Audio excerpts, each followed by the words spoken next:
Welcome. Did you experience trauma as a kid? And has this hindered your relationships in some way? Are you ready to learn a little bit more about healing your inner child? If you are, then you're in the right place. Thank you, Kathy, for being here. And thank you to those who are either listening or watching. My name is Mandi Gardner, and I'm the founder of Holistic Evolution Shala. I'm here with Kathy Sanderson, and she is with the Inner Child Healing, and she has a Facebook group and she hosts retreats. What's your recommendation for people on how to hold more compassion for themselves when they're going through this challenging process? So it's quite interesting because I would do this inner child work and I would still be telling my inner child off for being a bully, for being mean to people, for not doing the right thing. And it was only as I got deeper into my self-love work that I actually realized what I was doing. And I was totally reinforcing those beliefs that I had about myself from childhood. So it was very powerful when I opened my arms up to my little one and I said, I understand why you did that. I know why you did that. I know why you acted that way, because it enabled you to get what you needed, but also because you were hurt. You felt left out. You wanted to make yourself stand out more than the next person. Once we actually have that understanding of why we do stuff, we can actually have that compassion for our inner child. And it's about being able to look at our inner child as we would our friend. So if our friend came to us and said, oh, this has happened, we'd be full of compassion, we'd listen, we'd let them be heard, we'd probably give them some advice, but we would treat them totally different to if we were to do that. We certainly wouldn't beat them up. We certainly wouldn't say, oh my God, why did you do that? So it's about flipping that switch and seeing us as important as our friends and being able to give ourselves the compassion that we give to others. Yeah, that's so beautiful. It's perfect. It's a conversation I have with my 16-year-old son actually pretty regularly because he's really hard on himself. And I ask him, like, is this the way that you would talk to your friends? And he's like, no, of course not. And it's like, well, why do you talk to yourself that way? I think just the beginning of the awareness that we deserve to treat ourselves the way that we would treat others, I think that's a beautiful starting point. But what a powerful thing for you to learn at age 16 to have compassion for yourself rather than constantly beat yourself up. If I'd have known that at age 16, I wouldn't have been beating myself up for 32 years. It's a little bit natural, though, unfortunately. I think it's just a natural sort of thing that we do to ourselves. We're just naturally hard on ourselves. And I don't know if that's for everyone or if it's just people who experience childhood trauma, but it does take mindfulness and awareness of, gosh, wait, why am I talking like this? Redirect, right? I think that's the thing, isn't it? Back to that egotistical mind as a child. It can only be our fault. We grow up in our Bible again, everything must be our fault because we can't see the world around us. We can't see we can't have the understanding of what's going on for other people. So it has to be us. So we start that belief and that habit of beating ourselves up from a very early age. Why isn't mummy coming? Mummies are supposed to come and pick us up and make us feel comfortable. It must be our fault. We're doing something wrong. And that can start from birth.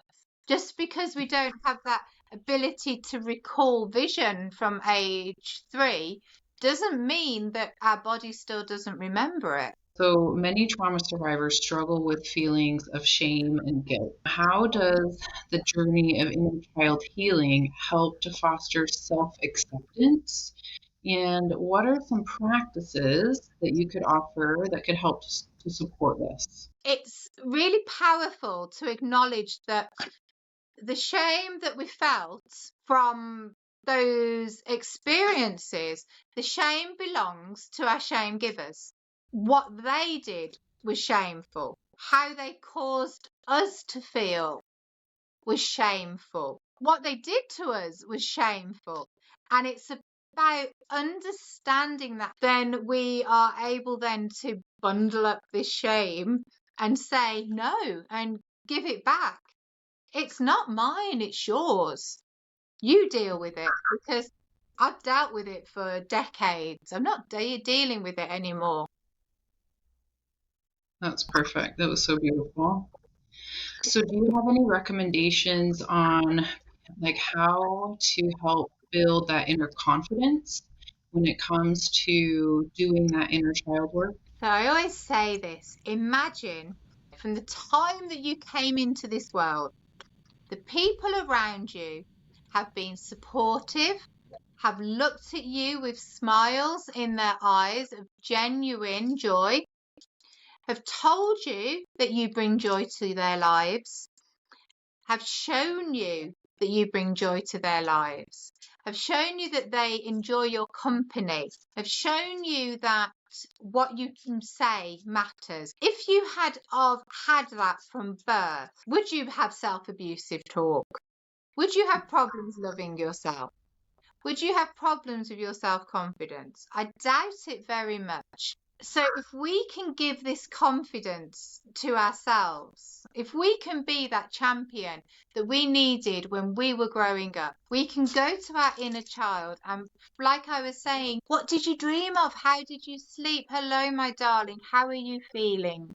By doing that and building that up, then we will fill our happy, nice memories, inside out type thing, happy, nice memory marbles of being included, being wanted, being seen, being heard, being valued. And then the ones which weren't, those horrible black ones, will become less and less. So then our brain, to keep us safe, won't need to keep reflecting on these ones, because these ones will become less and less existent as we are topping up our marbles on our positive experiences. This then enables us to have that self-confidence to keep doing that self-inner work. That was so beautiful. Thank you so much. I know for myself, to help build my confidence, like I really have to remind myself of what I have accomplished and what like I have. I'll list the things I'm grateful for accomplishing, and that really helps to remind me and get me back into a state of feeling more confident. I know that is a way of, for me personally, that can help. It's about reframing stuff, isn't it? It's about Mm-hmm. flipping how we've done things before, because it wasn't working. I had a call today Right. with my mentor, and instead of saying what's going wrong, the first thing she does is what's going right. And I'm like, wasn't expecting that one. I could have told you the things that weren't going right. Well, actually, everything's going rather well.